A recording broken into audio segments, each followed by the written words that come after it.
If you have baseboard heating in your home, I'm going to show you a trick, the latest technology in hydronic panel heating that is going to take your baseboard game through the roof. So we took out our existing baseboard heating through wrap, and that's what you see, this pile of crap here on the floor. It's actually very valuable. You can scrap metal it, but I don't think we're going to do that actually. There's no real time for that. But that's what it looks like when it comes out. And we've upgraded to these gorgeous Brian, watch out. We're actually on a construction site, you know?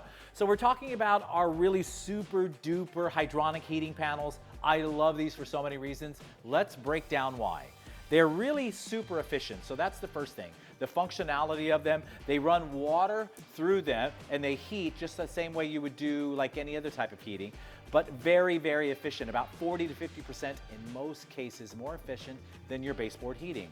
They look gorgeous. So you can do this size. Now we did oversized panels on the front here because I'm directly against windows and I'm heating a very large loft space. So I put all the heating in front so I don't need panels all over the rest of the room, just here. We're actually going to fur out these walls, which means I'm going to stud them out, and we're going to make these look recessed. And you can get these Runtal radiators in any color you want, pretty much the spectrum of color, and they do metal finishes.